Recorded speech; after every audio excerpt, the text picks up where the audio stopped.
कंचन rudali part 2। आ गई मेरी बेटी अब मेरे पास।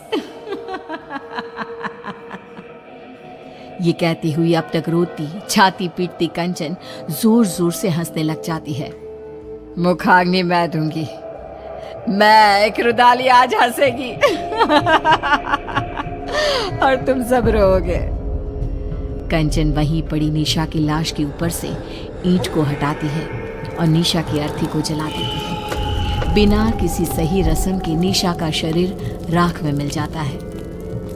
प्रेमनाथ और ठकुराइन बेसुध होकर सब कुछ देख कर भी पर अपने दिल और दिमाग पर लगे सदमे के कारण कुछ भी समझ नहीं पा रहे थे। जलती चिता को छोड़ कंचन उठकर हवेली से बाहर चल देती है।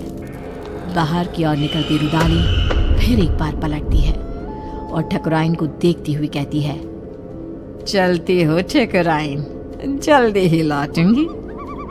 उसके बाहर कदम रखते ही पूरे गांव में मानो सैलाब उमड़ पड़ता है। बारिश तूफान रुकने का नाम ही नहीं लेते। चारों तरफ त्राहिमाम की स्थिति बन जाती है।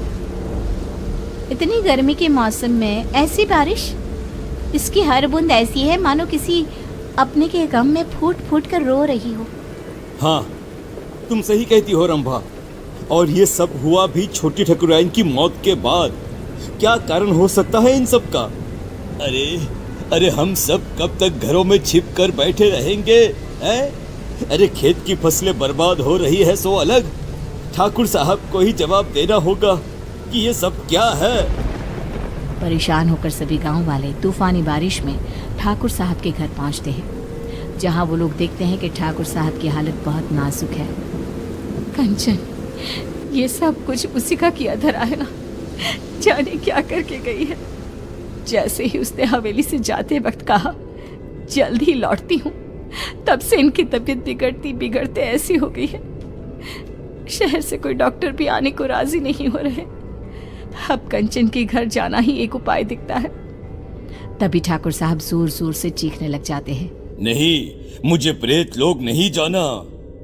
अरे ठकुराइन, देखना ये तेरी बेटी को क्या हो गया है। मुझे साथ ले जाएगी ऐसा कह रही है। ये क्या कह रहे हैं आप? यहाँ पर कोई नहीं है। अजी निशा क्यों ले जाएगी आपको? ऐसा कुछ नहीं होगा जी। अरे गट्टू, तू भी आ गया। देख रही हो ना ठकुराइन, तुम्हारी बगिया संभालने वाला गट्टू आज तेरी बगिया उजाड़ने आया है। ये तो बहुत बुरा संकेत है ठकुराइन। ठाकुर साहब को सब मरे हुए लोग दिख रहे हैं। अरे जिस दिन हमारी निशा मरी थी उसी रात गट्टू भी मरा था। मरे हुए पति को छोड़ फिर भी कंचन ठाकुर साहब की बेटी को रोने आ गई। अजीब सा नहीं लगा सुनकर? क्या वो रुदाली गट्टू की पत्नी है? ये सब क्यों हो रहा है? इसका जवाब बस वही दे पाएगी। हाँ ठकुराइन, और हमें एक बच्चा होगा, ये सपना भी गट्टू की पत्नी को ही आया था, जबकि हमारे वंश को तो श्राप था, श्राप। तेज बारिश में सभी भीगते भीगते रुदाली की कुटिया के बाहर पहुंचते हैं। तेज बारिश में बाहर औरतें काले कपड़े में अपने बालों को खोले अपने घुटनों पर बैठी जोर जोर से अपना सर घुमा रही थी। आएगा आएगा गया रे गया रे, आएगा आएगा गया रे, ऐसे कुछ अजीबोगरीब गाना गाती हुई जोर जोर से सर घुमाती वो औरतें बहुत डरावनी लग रही थी। हमें अंदर चलना चाहिए। सभी दरवाजा खटखटाते हैं पर कोई दरवाजा नहीं खोलता। तोड़ दो दरवाजा। हाँ, तोड़ दो दरवाजा। दरवाजा तोड़ दो। दरवाजा तोड़कर सभी अंदर आते हैं। सामने का दृश्य ऐसा भयावना कि कोई अपनी आंखों पर विश्वास नहीं कर पा रहा था। ये क्या?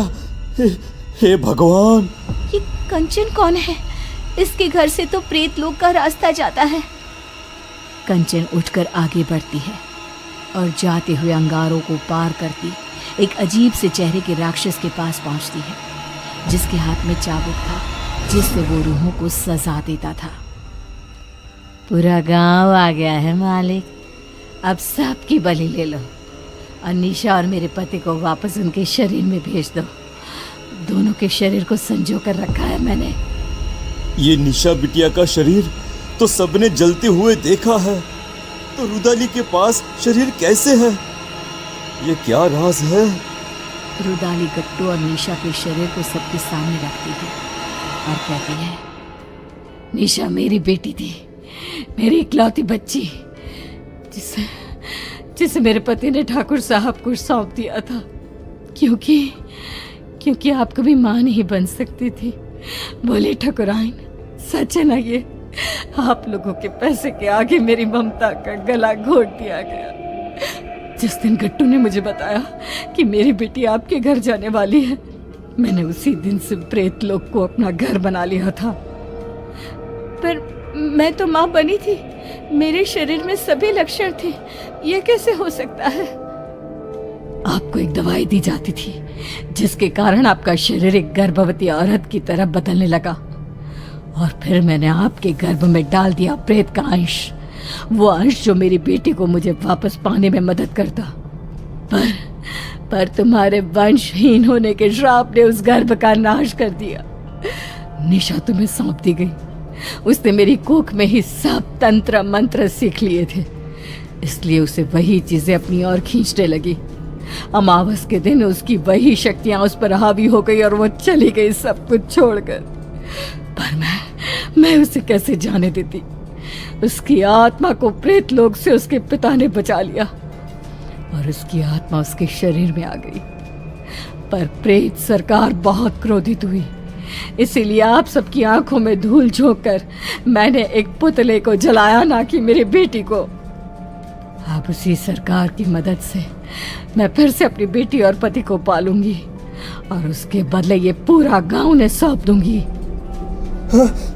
भागो भागो यहाँ से, भागो भागो भागो यहाँ से। हमें भी शरीर दिलवा देना कंचन, इन सब का शरीर तो है ही। हमें भी शरीर दिलवा देना कंचन, इन सब का शरीर तो है ही। आज कितने ही साल बीत गए, गांव अब आत्मा और प्रेतों के नाम से जाना जाता है। इतने मुर्दों में रह गई है जिंदा तो बस कंचन।